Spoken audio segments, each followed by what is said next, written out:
What's up, everyone, and welcome back to the Trainman Report. This is the 34th episode. We weren't here last week because I wasn't in the country last week. What was That's all that? right. I went to Puerto Rico. It You're was not very allowed to do fun. that, Holden. You got We to work were all the uh, time, man. we were No having some vacation for wild you. times. We're doing stuff political candidates probably shouldn't be filming themselves doing, but I'm not. I'm more of a pundit style person, so I'm allowed to.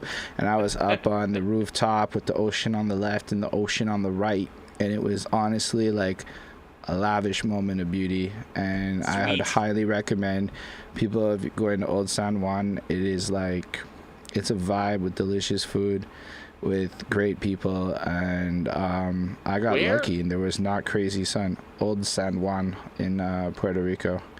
Ah, Like all it's right. basically like their old port, but like older and more cultural, because it just happens to be older than our old port. So it And, feels more and cultural. and the food is good.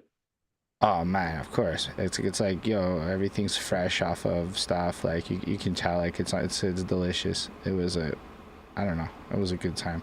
Plus it's the States technically, so like, oh, it's wild easy to get in, and you're just dealing with USD.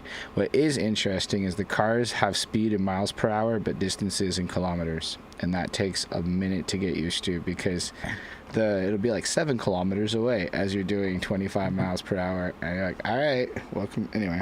But yeah, that's what I was up to last week. It was so beautiful, and now we back at it here. Well, I got another question. How would you describe the cuisine in Puerto Rico? Is it like Mexican fusion American? How would you It's describe it? not Mexican, because it's like Mexico is mainland, right? Like, so it has its own Right? thing, and when you do picture like a more Spanish influenced American food, it will be Mexican, because Mexico has a huge impact on American culture. But Puerto Rico is in the Caribbean, right? Right? So it just has like its blend on Caribbean food. So every Caribbean island's gonna have its main fish and rice dish, its rice and bean combinations, its patties or empanadas and stuff. So it's like Latin American Caribbean food, and like honestly, just like chicken, beef, all kinds of seafood, regular pork, a bunch of pork stuff, a lot of rice. So like when you walk into Walmart and stuff, and you go to like the counter that has the rotisserie chicken, the fries is like very small and in the back, and it's mostly like long trays of rice and things like that. So like it's just kind of like the Caribbean. I don't know. That's Cool. that's a good way to put it. It was very Cool. delicious, though. Food is important for me. Like I can't travel to some place that has It bad food. is. You'll Just can't definitely. do it. You might have to wait. That you are definitely on Puerto Rican waiting time. Like this one food truck, it literally took an hour and a half, but it was the nicest tacos. Nicest tacos. Like if you want the good shit, you gonna wait the hour and a half. It's what it is. If Yeah, you waiting can't for wait, food don't is order. something to do. I can do that. Wow, a Anyhow, lot. It's all great on your Puerto Rican yeah, junket there, super fun. Holden, right? But you abandoned your responsibilities here in NDG, and you were I did. sorely missed. And I don't saying know. There's that, there's definitely a lot of people that did miss me. oh, I beg to disagree. So moving on, we are very blessed today. We have Mathew Kaminski on the show, and I'm pronouncing your name right, am I? Oh, you are perfect. Excellent, because I Amazing, get names Alex. wrong a lot. S- He's track. This is like a rare win, we It can call is a it. rare one. I should like put a feather in my cap or something. So we I invited Matthew Kaminski on the show because if anybody's following the federal political scene right now, the polls are basically showing that the de facto next government is going to be a conservative government. For the reasons for that, this show is not going to discuss that because that's more of a national federal issue. But obviously, that's going to have an impact on NEG, the community of NEG. And I wanted to get Mathew Kaminski on the show and have a conversation with him, and a conversation, to have him talk to NEG and tell us, what is it that Conservative Party is going to do for NEG? What is it in it for us, I should say. And it's a kind of selfish statement on my part, but I would implore upon the people, the good people of NDG, to be selfish for a change, right? Start asking yourself, what is a political system going to do for us, right? Because from my opinion, my view, we are kind of like held hostages to the system rather than active participants.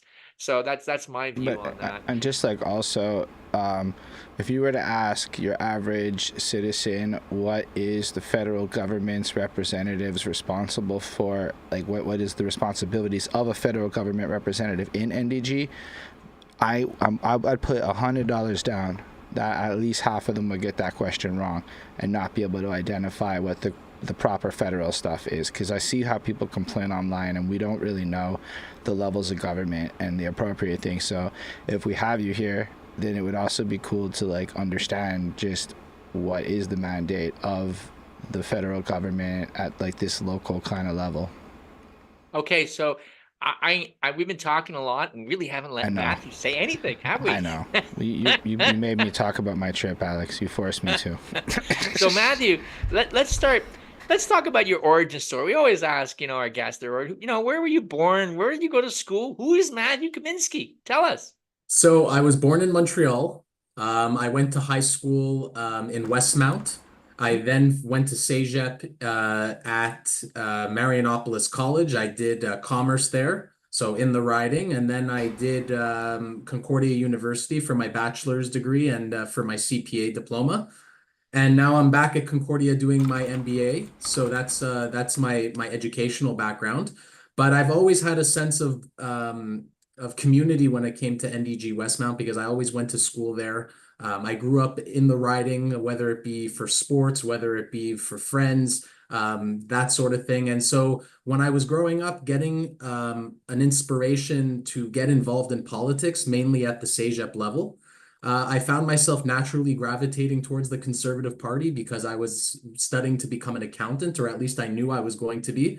And at the time, and I still believe that the Conservative Party is the only party that takes fiscal responsibility and puts it at the forefront of what they do on a day-to-day basis. So that was something that really pushed me towards the Conservative Party in general. And NDG Westmount was always the place that I had in mind to be able to run in. So saying that, I'm guessing you went to, I'm going to make a guess here, your high school, you didn't name it. I'm going to guess you went to Sellenhouse. I did not. Where did you go to high school? I went to high school at St. George's. I don't know St. George's High School. Where is that in Westmount? It's right near where Côte-des-Neiges and Guy meet, but right before on the boulevard. Oh, it's a private school, small private school, St. George. Yes, I went to Centennial. Small. Do you know Centennial? Yes. Just down the street from Villa Maria Metro Station. Yeah. So that's interesting. So where, like, you were born in Montreal? What hospital? We always ask this question. I was born at the Jewish General Hospital. Like my son. Excellent. And you are Jewish by faith, are you not? I am. Yeah, so excellent. So there is a significant Jewish population within NDG Westmount, and Paul Revere is really connected with that community because of his stance on the Israeli Gaza conflict. Now, I don't want to get into that, okay, because we're talking about NDG Westmount. I really want to be focused on local issues.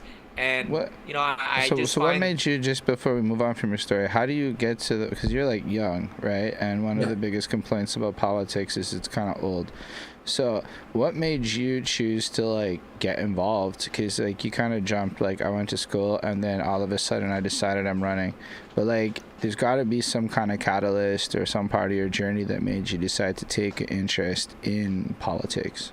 Excellent question. No, it's a great question. So I would say the biggest thing was just as I was getting into Cégep, Stephen Harper was losing in the polls against Justin Trudeau. And then while I was in my first semester at Marianopolis, then Stephen Harper lost.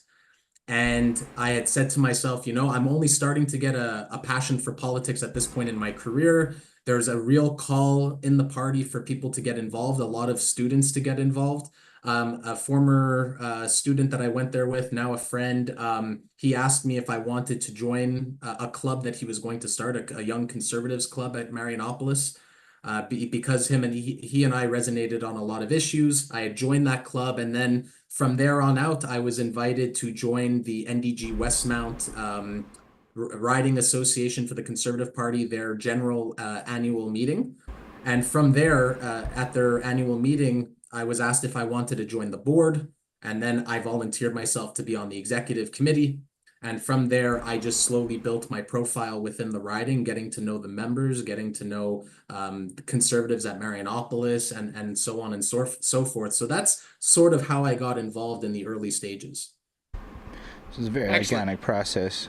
And like, so if somebody does want to get into local politics, the main thing to look for is these local groups and clubs that are already existing that would kind of give you a pipeline into politics if that's something you want to pursue. Yeah, And that's exactly. yeah, it's really, excuse me, it's relatively easy to do.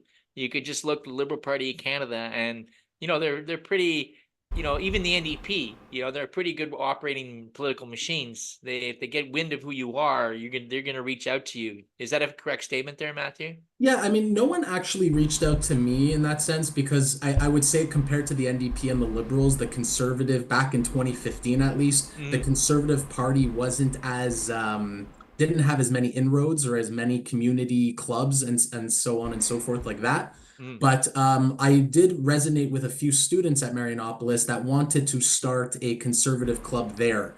And that's where we built the club at Marianopolis. And then I went on to Concordia and I became the president of Conservative Concordia a few years later. So I always try to create community organizations or be involved in community organizations that supported the Conservative Party. Yeah, it's interesting you mentioned that you were attracted to the Conservative Party because of your, CPA. That's a chartered public accountant. Is that correct? Yeah, And yeah, a chartered public accountant, or what professional, yeah, chartered professional yeah, accountant. my father is a CA, and yeah, I'm a son of an accountant, and I like numbers. My dad told me and taught me how to appreciate numbers and how to read financial statements and how to pull data from that, and it's been an invaluable lesson.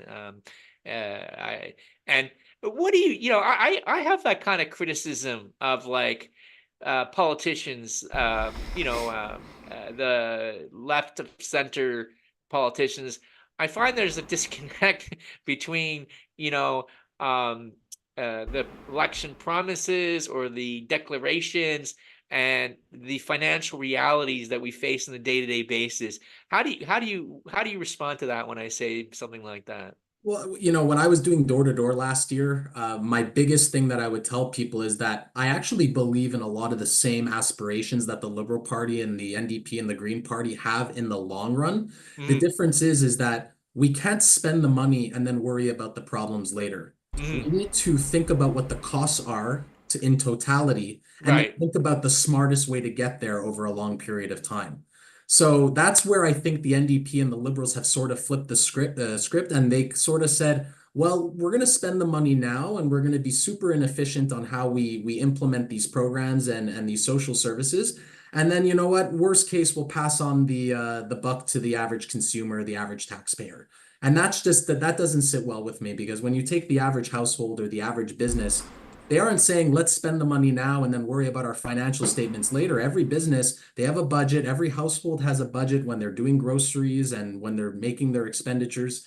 And they're making these decisions in real time. And that's why I believe a government should be very similar to the average household. We should be making these decisions with a comprehensive plan. We shouldn't just be making decisions in the billions of dollars, tens of billions, even the hundreds of billions of dollars since Justin Trudeau's come into office, and then say, well, if we have a deficit of 55 billion, well, I guess the taxpayers are going to take that on their back. That just never sat well with me. Very well said. I find too, like being of the son of an accountant, and I did study economics. What I do see is that these kind of liberal, kind of loose government policies, loose monetary policies that kind of like dump public money into like the market. What it does, right, as we've seen, it drives inflation, right? So it pushes up this inflation, and the consequence of that is that it hurts the poorest of the poor. They're the first ones to get walloped from it, because what happens is that the people who are up in the upper strata, they benefit immediately because they're able to raise prices and they're able to assume or absorb the profits from that exercise. But the poor of the poorest got to fight, you got to renegotiate their wages. It's a process. It takes the time. And they are, the price increases are manifested in foods and basic foodstuffs, and it really hits hard. So I always find that kind of like how do you say it's a weird kind of dynamic that happens. It's like this goodwill somehow manifests itself in the consequence of it can be really bad, right? You had good intentions, but the end result was it wasn't positive at all. No, and at the end of the day, I will never tell someone that the NDP or the Liberals don't have good intentions in mind, because the fact of the matter is, I think they do on like a theoretical level.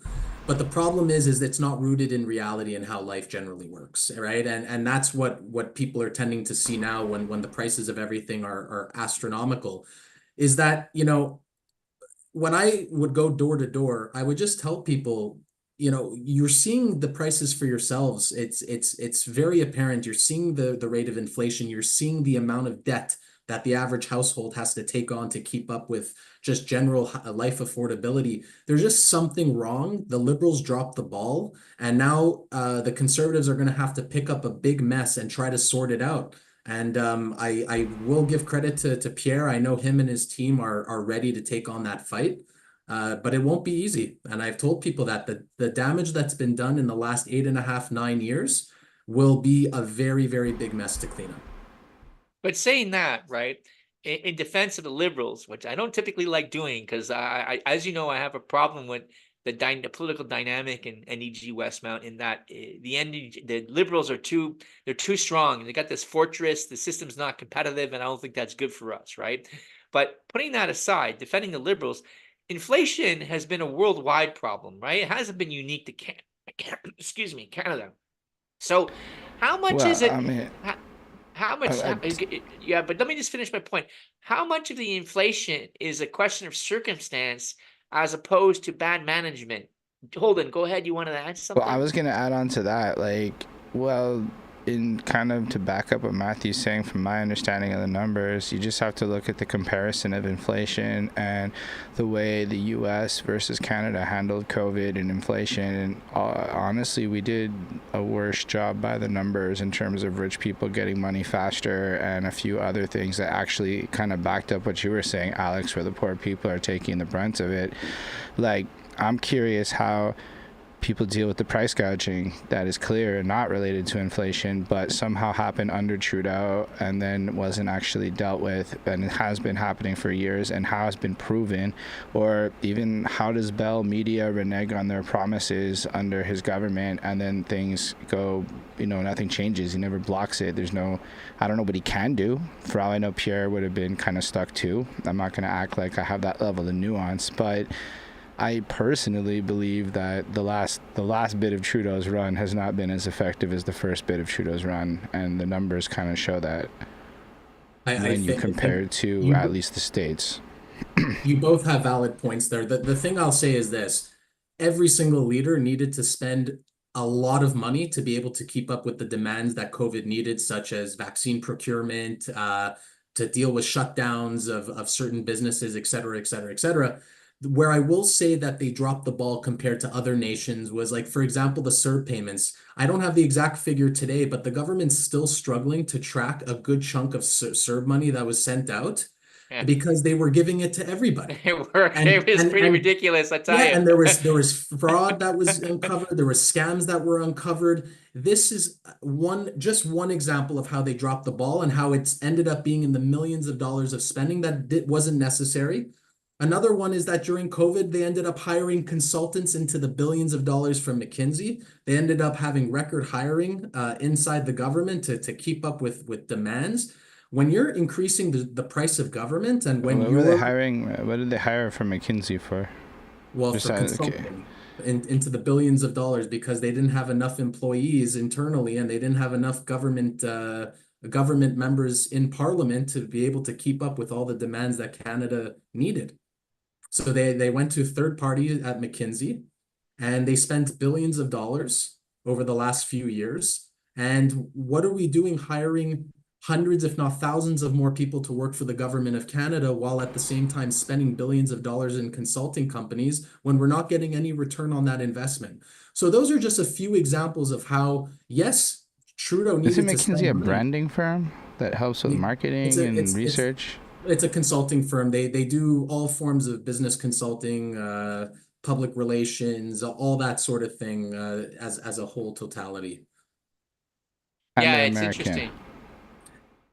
So What's like that? What's that, Holden? And they're definitely an American company.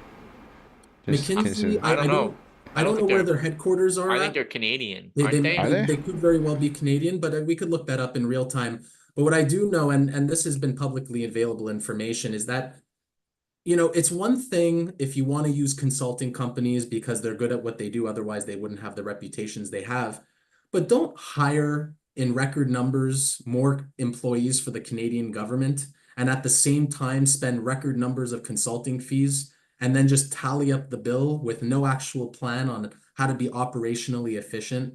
So these are just some things that have really irked me because there's just no regard for the financial position that Canada's in.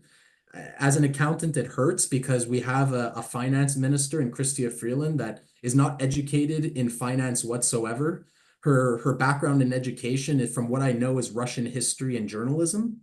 And I just don't. Well, to stop you there, I don't want to get into Kristen Freeland, but these things that you speak of, for example, hiring, like I have read that the federal bureaucracy has exploded, and what you have to keep in mind is that all these government expenditures on these consultation services and these added employees, this feeds inflation, right? Because you're Right. pumping more money into the economy, right? And these groups or these groups of people, they provide services from the government. They're not actually productive members, and they're not businesses producing services or products and goods and services that the government can tax and retrieve some of its money, right? Obviously, there's income tax, but it's a little different. But let's talk about that in the sense that we have a government that has spent a lot of money, and I can tell you, I've experienced these CERB frauds personally because I'm a business owner, and during COVID, I needed workers. I was in the construction business, and we were overwhelmed because people were at home. They were spending money on their homes. It was the time to do it. And people refused to work for me because they didn't want to get off CERB. They wanted me to pay them cash. And so I'm not doing that. You want me to tell me that you're going to collect CERB, right? Canadian emergency, it's called emergency relief benefit. It's an emergency relief benefit. And you want to come and work for me under the table and basically collect money both ways. It just shocked me. And I saw it a lot. It was out there a lot. So, but saying that, let's get back to NDG, right? Yeah. Let's talk about NDG Westmount. Let's talk about, the local political scene. Like, I really get the impression in NDG Westmount, it's really like this liberal fortress. The conservatives, last time you guys had a candidate, in office was 1963. Diefenbaker was the prime minister at the time. Interestingly enough, he was Ukrainian, fun fact. Yeah. And, it went to Isabelle Morin just for a brief period from 2011, 2015. That was the Orange Wave. Remember with Jack Layton? Yeah. And, God bless Isabelle Morin's soul. I am sure that she's a kind-hearted and gentle person. But the NAP really did not take advantage of that, in my view, of those 4 years of local control to really establish, a beachhead, if you can use that Didn't expression, their against man this. die? Didn't Jack Yeah, Layton pass Jack and Layton then died. That's right. Tom He died. Mulcair, I remember this vividly, couldn't Yes. smile. And Yeah. there was poll after poll that said people believed in Mulcair's policy, but they didn't trust his face. And Wow. it taught me that being pretty mattered in politics. Fortunately, and it it was does. I liked Mulcair. And this Yeah. was real articles. I don't have them on me, but y'all can Google this if you don't believe me. But Mulcair was a bigger reason why NDG lost their bulkhead here than anything I believe a local politician could have done. Mathew, can you please talk to that, please? I mean, there's a lot of speculation, because then you had the whole redistricting happen, right? When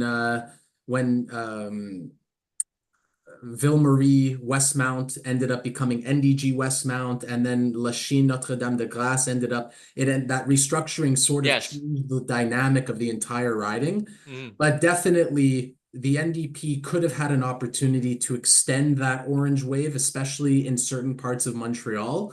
And then when Tom Mulcair came in, and then especially when Marc Garneau was the candidate for Westmount Ville-Marie and then became the candidate for NDG Westmount, holding someone like that back is a very difficult task, even Yeah, if it's very popular. He was yeah. an astronaut, went to space. Yeah, and I mean, to be honest with you, I have very, very few bad things to say about the man. Right. He was is a gentleman when I've met him, professional. Mhm. His record speaks for itself, both private and professional.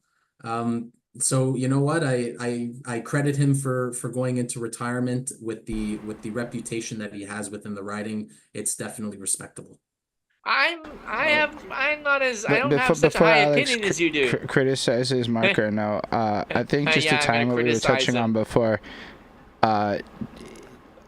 because in my opinion as a voter, I don't really vote for my local candidate quite as much at a federal level as when I vote for the party, which is why I kind of framed it the way I did before.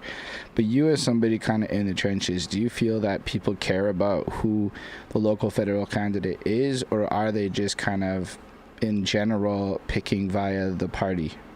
Good question. I would say, based on my experience, they tend to pick more the party over the person. And I believe that it should be a half-half type of thing in general, just because that, like I give a perfect example, like someone like Anthony Housefather has broken the ranks with his own party several times for things he believes to be the right way to go. And that's someone locally that is much better, in my opinion, than the party. And so that's where, just as a unique example, I do think it is important to weigh both. But based on my experiences of door knocking, I would say that people tend to vote more for the party than they do the person. All right, so back Mm. on my critique of Marc Garneau. Marc Fair Garneau, enough. right? Yes, personality politics, leadership politics is a big part of Canadian politics. It happens federally, provincially, and municipally, right? When people vote municipal election, who are they voting for? Oh, it's Coderre, Valerie Plante. It seems to me those are they become kind of like the beacons and the manifestation of what the party is, and it's a marketing thing, of course, right? But back on Marc Garneau.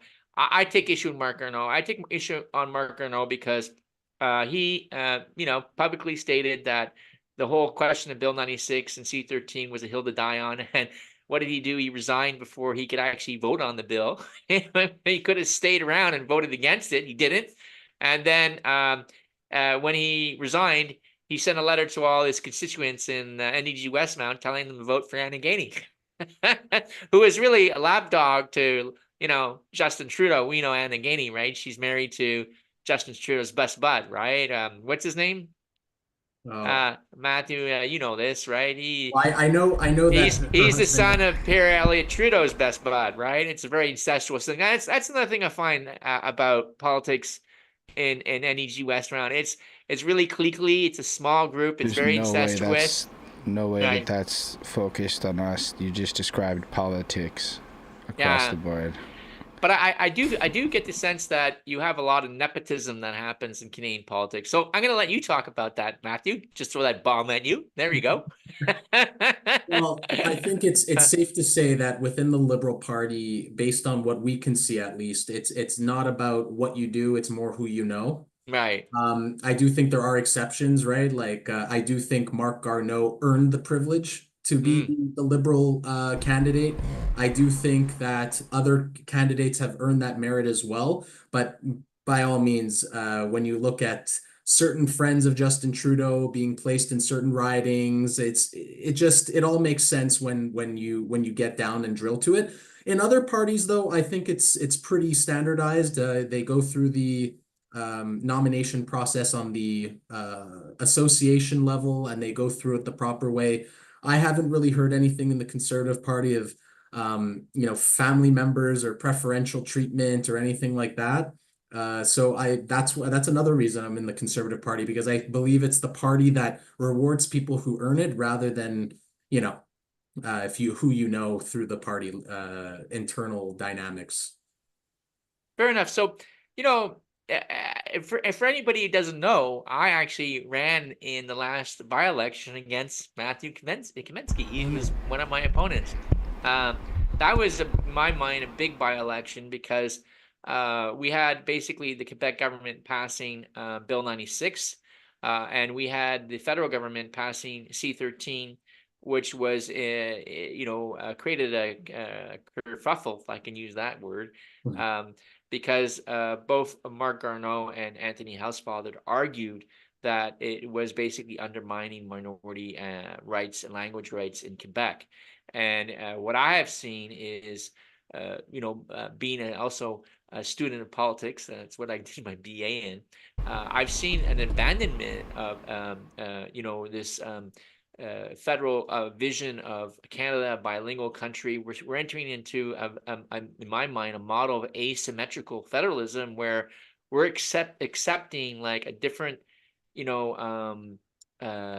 like model for Quebec as part, to be part of the federation, and that's manifested itself in Bill 96, and the refusal of the House of Commons to recognize Quebec, or that bilingualism has a role here. So what do what is, because I got a lot of feedback online when I said you were going to be in the show about Bill 96 and bilingualism. There were some negative comments about that. So Mathew, what do you have to say about NDG about that? Because we are, the largest Anglophone population in Quebec. We're ethnically diverse. We're living in this kind of period in Quebec, in my mind, that's like, ethnocentric kind of, you're getting these ethnocentric narratives out of the provincial government. There's been some pretty negative talk tracks about immigrants, those people who don't want to assimilate into some sort of cultural ideal that the Quebec CAC wants us to prescribe to. So please tell us, what is the Conservatives going to offer us in this kind of like weird, hostile environment? Well, first, I don't have the crystal ball in the sense to know what policies may be coming out at the provincial or federal level. But what I can comment on is specifically Bill 96 and C-13. I've been publicly against both of those. I will continue to be against both of those. I think a lot of the time, if you take Bill C-13 as an example, right? You have this liberal bill that's flung onto a vote in the House of Commons. I would say primarily affected Montreal compared to anywhere else in Canada the most. And there were so many people that came to me and said, what's your stance on C-13? What's your stance on C-13? What I can say is that I grew up as an Anglophone in Montreal.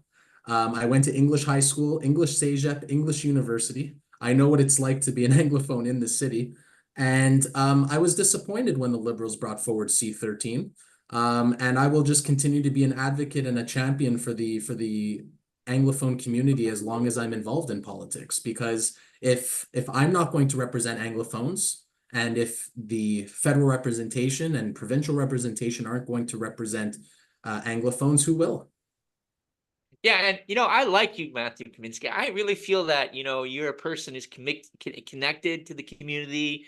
I get that sense we share the same frustrations in terms of like, we both understand the value of a competitive political system, and we're like finding this kind of like, political environment in NEG Westmount that is just like, I don't think it's positive, right, or conducive or productive for us as a community. But saying that, right, every Conservative member in Parliament voted in favor of C-13, right? So here's the tough question: are you disappointed with the Conservative Party for doing that? What is your position on that? My position is it's very easy for a party to vote a certain way when you have zero representation on the island of Montreal. Okay. Right? Because if you actually, let's just say for argument's sake, we had 5 Conservative MPs on the island of Montreal that was able to provide the correct feedback to the party. we didn't have any feedback, right? I mean, we have no MPs on the island. So, people, at least the Liberal Party had MPs like Housefather and Garneau to voice those frustrations. But when I look at how the Conservative Party voted, I wasn't surprised just because who was going to tell them otherwise? I mean, as a candidate, sure, I did what I could, and I've had my discussions internally, and I voiced my concerns. But as far as anyone was concerned, if we have no representation here, then that's where the ball is going to end in the Conservative Party because they listen to their MPs. They listen to the people that voted their representation. And so my argument to people when I went to the doors was if you give me the opportunity to be a Conservative MP in your riding of NDG Westmount, then we'll have that voice, that English voice, to be able to voice our frustrations against bills like Bill 96 and C13. That's a good answer. I was gonna not to go like push it too far, but I had two thoughts on that. One, let's be honest, they could have easily gotten that voice. It was all over the news. There was no surprise at how Montreal felt, and anybody could have gotten that information. I do think that, like, I'm not asking you to talk against your party publicly. I totally respect the game you're in, but like, maybe the Conservative Party would have more votes here if they do watch this and want some feedback from an outside person, if they tried harder to seduce us as they should be, rather than waiting for us to vote in that regard. Because, I'm 36. I never felt in my life the Conservative Party really spoke for me. Even now, I don't know. I believe Pierre's going to sweep this, but it's more that Trudeau's fumbled it so bad that who are your choices? And then, I think the biggest threat here is going to be the Bloc and not really the Liberals. But when you say that they're waiting to get voted in, that's a little concerning to me personally. But the other part of it is, so let's say you do get voted in, what is the guarantee that they would heed your voice? Because high key, they are super Western Canada and very disconnected from our side of it. So I believe you would represent us to the fullest, Mathew. I believe you have that in your soul. But would they take you seriously, and would it have an impact? Because my curiosity has always been, what does my local MP's level of influence actually have when you get to the federal level and you are dealing with national politics? Well, I would say one thing. If I ever had the privilege to represent NDG Westmount, that would make waves to be a conservative on the island within the Conservative Party. That would instantly get me the influence that I would need to be able to voice concerns like the ones you're mentioning. And of course, if you just go back to last year, I said publicly that I was opposed to it, even when the Conservative Party was voting for it, because I had the difficult conversations. I spoke with Pierre on the phone multiple times over this issue. I spoke to him and voiced these exact concerns, and he told me to keep fighting the good fight. And that's what they want. They want to be able to have these individuals fighting the good fight on the ground, making sure, earning each vote one by one, so that they could have the opportunity and the privilege to represent the people on a community level. Because NDG Westmount is a very unique riding, and I think they deserve the representation that they've been desperately wanting for all these years. Thank you. Those were tough questions there, Mathew, and I want you to thank you for responding the way you did. Okay, you called NDG Westmount a unique riding. Why do you call it? I'm just curious. Why do you consider it unique? I think it's because you have so many families, and I consider the family dynamic such a special thing to value. And when you have so many families, they look up to their representation on the municipal, provincial, and federal level for answers. And so I think it's unique because we have to deliver more as representatives. There's an added responsibility when you have families in your riding. And when you have so many families like we do in NDG Westmount, I just feel like the bar is set so much higher for us to be able to respond to. So, and I mean, there's other things that make NDG Westmount very special. I mean, just the aesthetic of the riding, I find having streets like Sherbrooke and Monkland and Westminster. We have so many vibrant aspects of our community that need to be valued and cherished. Our parks. I mean, I could go on for our community entities. I could go on a whole tangent about that, but I just think that when we have so many families that are struggling right now and that are looking for answers, we need the most qualified people in office to be able to provide those answers. And saying that, I should also mention that it was reported in the news. They did a poll, and the Conservatives can win without really carrying Quebec, right? It could be like a Harper situation, they said. Yep. And I thought that was kind of an interesting dynamic because, if and maybe I'll get myself in a little trouble here, but I'm going to say anyway, if Go the for it. Conservatives, if the Conservatives can win the country Canada without Quebec, it means they're not going to be held hostage to either the separatists or nationalists in this province. And then Mathew Kaminski will be the only guy from Quebec if he gets elected in Westmount NEG, right? So you're going to be on the cabinet, and you're going to make everything good for us, right, Mathew?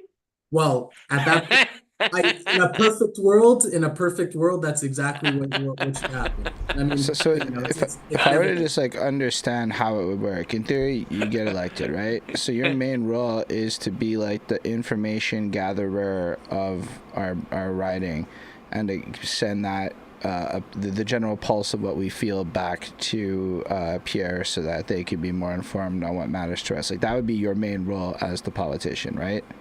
I would say that's one of the roles. I think one of the other roles that politicians, especially at the federal level, forget is that they have the responsibility to talk with municipal and provincial representation too, to work with them to make the totality of the riding, or I mean, they are cut a little differently on their municipal, provincial, and federal maps, but the idea is this is a team effort, right? I mean, you need to be able to work with your provincial and municipal representation to deliver to people. And I think that's what a lot of federal representatives forget is that this is a team effort, and a single federal MP is not going to get done nearly as much as someone who's collaborating with individuals on the municipal and provincial level.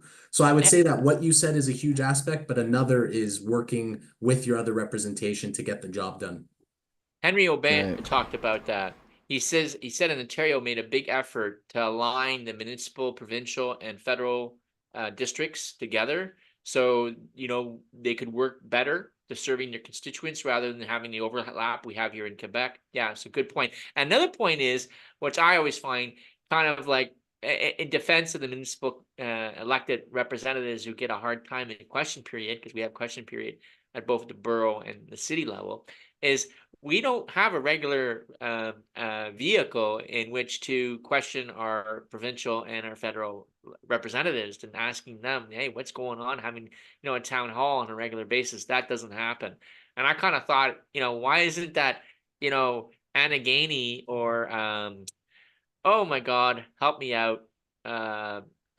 Desiree McGraw don't show up at the municipal question period, right? To be available to respond to constituent questions that fall in their jurisdiction, because you always get the municipal politicians, and sometimes they want to be federal and provincial representatives too, right? Because the municipal, the city is always, stepping into other jurisdictions that are outside its, original mandate. So I thought that would be an interesting thing if they did that, but So yeah, I guess the question is, why does the federal and provincial people not make themselves as accessible to the people that voted for them?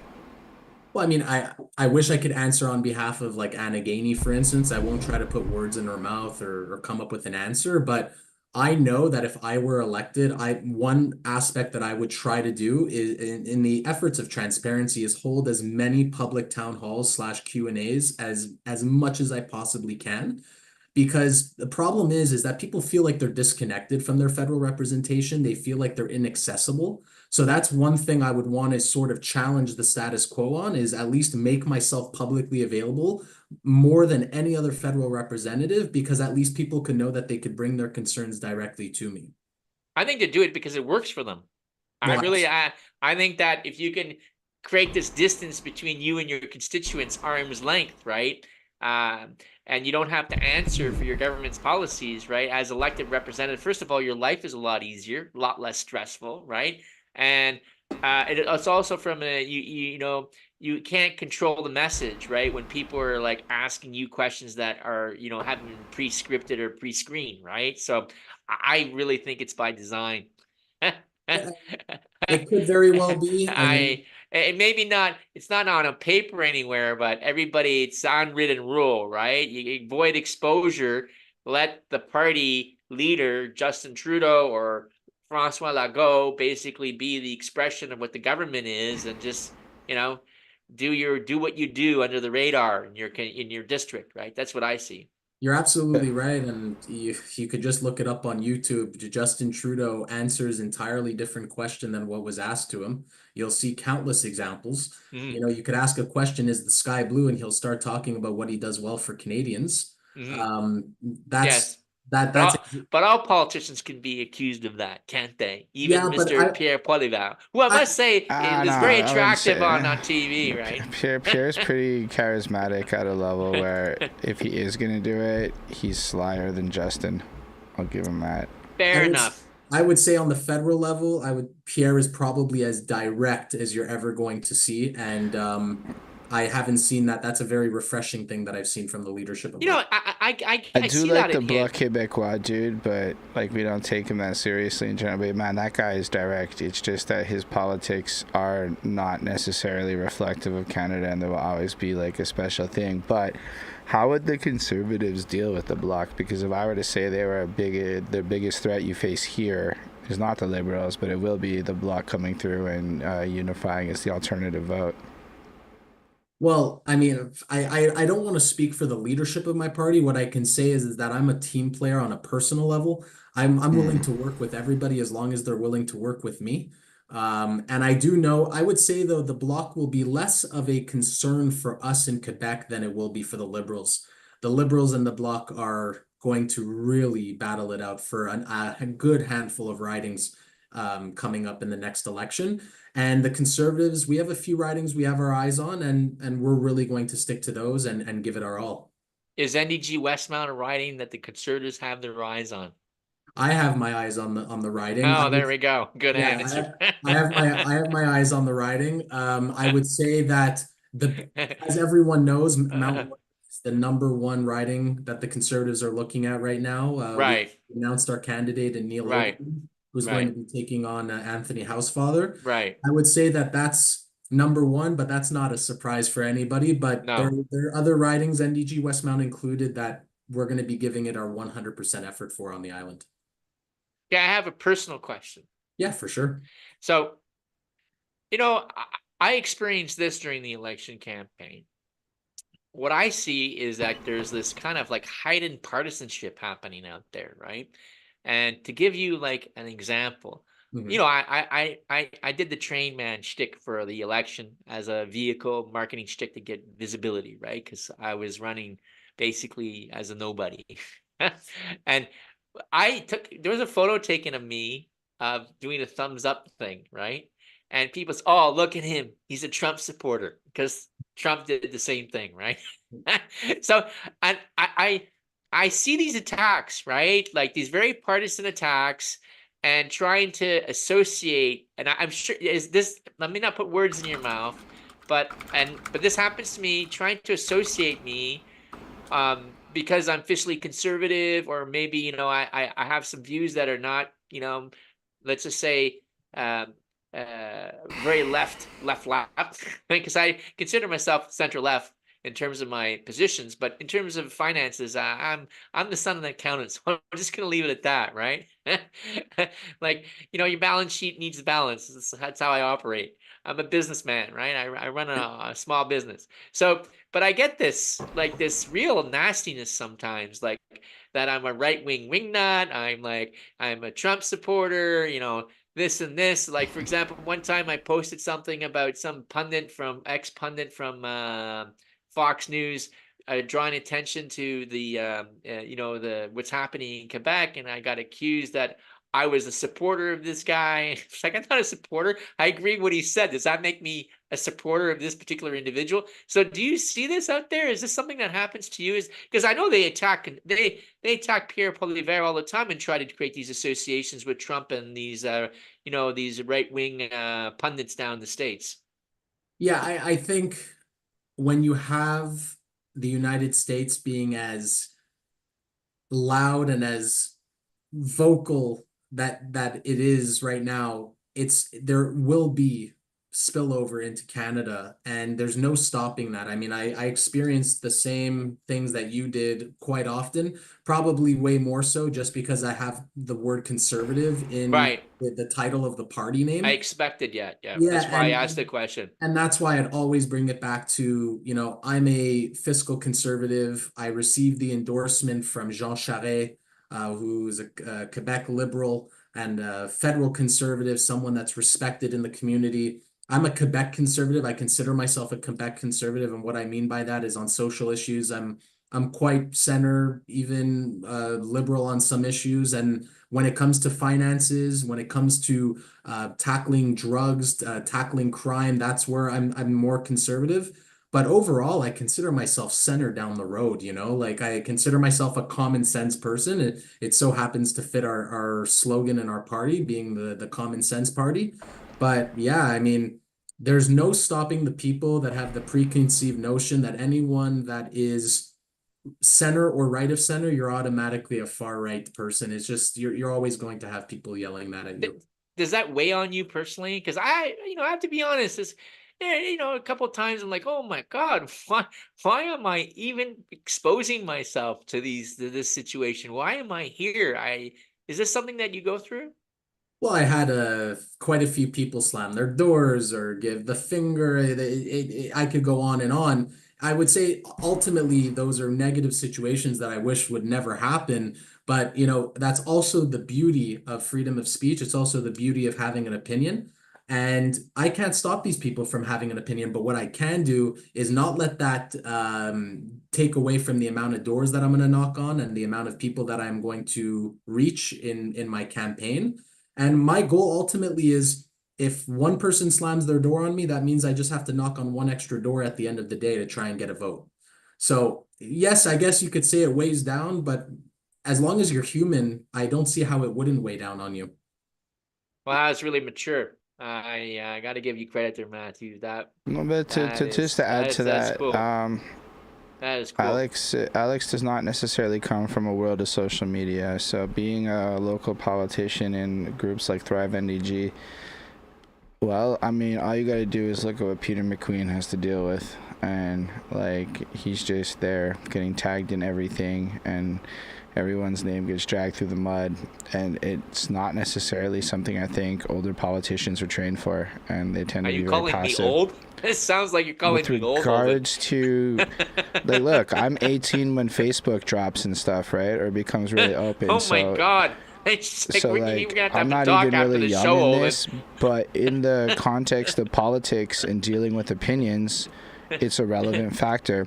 Do you feel comfortable with the social media landscape, and do you use social media to present your thing? Because, like, I didn't actually look at all your stuff. I know the profile I saw had no, like, picture or anything. But well, yeah, I mean, I use a personal page when I'm not in campaign mode, and then I have like an official page when I'm in campaign mode, just because the moment an election ends, I'm no longer the official candidate. I'm the candidate of record, and you need to go through the whole nomination process to become the candidate. So I have to just be careful which accounts I'm posting from at certain periods of time. But overall, like, I'm on X, I'm on Facebook, whether personal when I'm not a candidate, through my page when I'm on Instagram. I have my outlets, but I still believe in the door-to-door being the most effective way to meet people, going inside businesses, meeting management, meeting the employees. That still for me is the best way for outreach, and I've had very few people try to convince me otherwise. Just to challenge back on that, my only beef with that outreach strategy is it skews who gets outreached to. And I say this as a person who's never lived in a house. I can tell you I've never had a political candidate knock on my door in Montreal my entire life, because when you live in a building, you're no longer a homeowner, and there isn't a politician that seems to invest in the non-homeowning parents of, the non-homeowners and the non-parents of life. So it seems that the further you get from being a more typical family, as you were describing earlier, the less you're catered against. So I do believe you when you say it's effective, because yeah, that's how the whole system has worked. But I bring up stuff like social media because For the first time in history, young people are conservative more than they're liberal, which is crazy but factual, and they're now about to become the largest voting bloc. So with that in mind, is door-to-door going to be the most effective way of the future of this type of politics when the largest voting bloc will discover you on TikTok? And while they might not vote yet, I don't think we really know how the Gen Z is going to treat elections. They're only now there for the first time. Yeah, So is that, with that being said, do you see a future where door-to-door becomes less focused and other groups of people get included in the electoral process? Because that's where I'm coming from. I don't feel like I was ever included outside of the occasion. I'll give Mark his credit. He was really big on those mailbox slips. But like, other than that, I don't really feel communicated with in any real way by politicians not having a house to knock on. Yeah, and I mean, I would say that going forward, especially when you have AI and other aspects coming into play, I think that you're going to need to have a hybrid scenario where you use social media to really leverage your outreach to then, I don't know, encourage public meetups where they can ask me questions or have a barbecue in a local park, that sort of thing. I think that right now we're switching away from the traditional, heading into the digital era when it comes to politics, if we haven't already entered it. But now it's a matter of creating a hybrid where you're knocking on doors, but you're also using social media for your events, and you're using ads to get people to follow your page and then transmit that into attendance at a certain amount of events. So I think all of the above is the correct answer. It's just I have a personal favorite for the door knocking, but I will say that I went into plenty of apartment buildings, plenty of duplexes. I went into condo buildings, although they tried to kick me out. They don't know that Elections Canada has to let us in. According to Elections Canada, we're allowed in, but I did what I had to do because I didn't want to be only knocking on doors of houses, because houses aren't the people that are the only voters in the riding. You have to try to speak to as many people as possible. So That's here fair. you are. Thank you. Good response to that question. Thank you. I find like when I ran, I just thought it was, it was a daunting task. NEG Westmount, and don't forget it includes Montreal West. For people who are listening, the NEG Westmount district includes Montreal West. You mentioned Westminster earlier in the show. Yeah, I did. I was like, oh, I guess that's where the map ends. Yeah, and it's just daunting the amount of doors that are in the district, and I just couldn't see, as someone who's running a business, and it's not like I can not work anymore, right? I'm in this campaign. I just couldn't see a way for me to hit every door. I really leveraged off social media. Did it work for me? I can't really say. I can say that, you know, I came right after the established parties, right? I was the next candidate. Oh no, I was ahead of the People's, Max Benier's party. But we won't talk about that. Um, but saying that, NEG has been, this is on the agenda. I sent it to you. NEG has been usually been adverse to conservative messaging, and really hasn't. You haven't been able to connect with the people in NEG. Why is that in your mind? And what do you think? What is it that you think that people in NEG need to hear from you to make them understand what you can deliver for them? Well, I think that when we were going through different leaders, we went from Harper, we went to Scheer, then to O'Toole, and now Pierre. I think you had a lot of different changes, but we didn't have stability in the leadership of our party. I would say now we have stability more than ever in our party. Right. I think that was a big reason. I think number two is that people, especially when I was a candidate for the first time, they didn't know who I was. They didn't know my value system. They didn't know what I was standing for, et cetera, et cetera. But when I met people and when they were able to ask me the tough questions, they saw, like, you know what, this is a guy that just wants to get our fiscal financial position back in order. And he has good intentions, and he seems like he's going to work hard. I've worked hard my entire life, never took a break off of school. I just tried my best to get my degrees and get straight to work. That's who I am. I just want to work, and I want to earn the privilege to be able to represent the riding. It's been a personal dream of mine since I've been 5 years old. When I saw various leaders on TV. I said, "Oh, I want to be like that," and I'm trying to chase that childhood dream. It sounds corny, it sounds cliche, but it's true. It's good to have goals. Absolutely. Yeah. Wow. That's a lot that's been said. So, I guess in conclusion, we're having the reason why we have Mathew Kaminski on the show is because not this November, but following. Oh, it's not November. It's October, I believe. It's October 2025 is when the next federal election is. Well, it could be earlier if Justin Trudeau calls the election earlier, but everybody doubts he's going to do that because he's really like tanking in the polls. He needs as much time as he possibly can get. And so nobody's expecting him to call anything soon, right? And I think the NDP don't want to rock the boat because they know that, they're probably going to lose their position in the House of Commons as the linchpin, right, to propping up the Liberal government, right? Because the Conservatives, I don't think you guys are going to need the NDP, are you?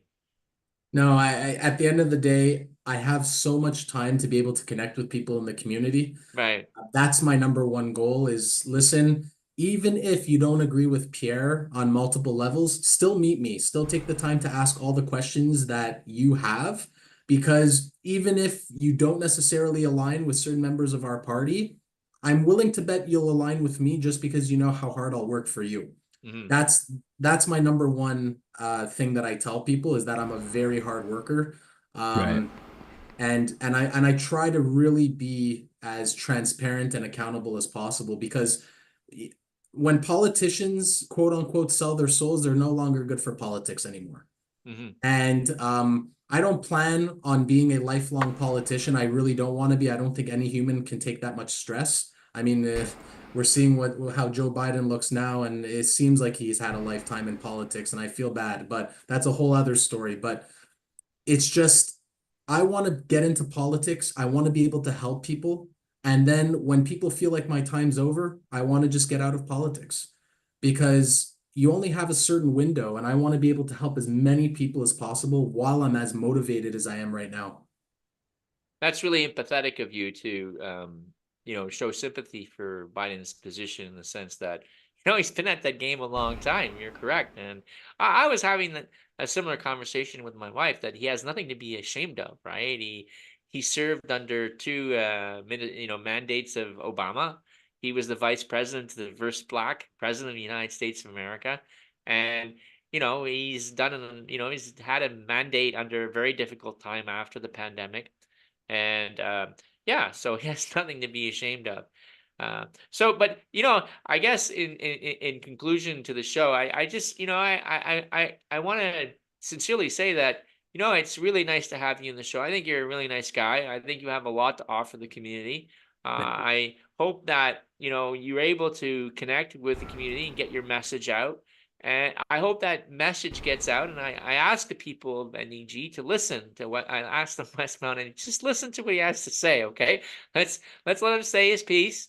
Let him get through it, and let's not jump to any conclusions or draw on any unnecessary associations. And I think that'll be a good process, for all of us, right? And I think that's important. And I wish you the best of luck, sir. Do you have any things you like to add there, Holden? Nah, I think it was pretty clear.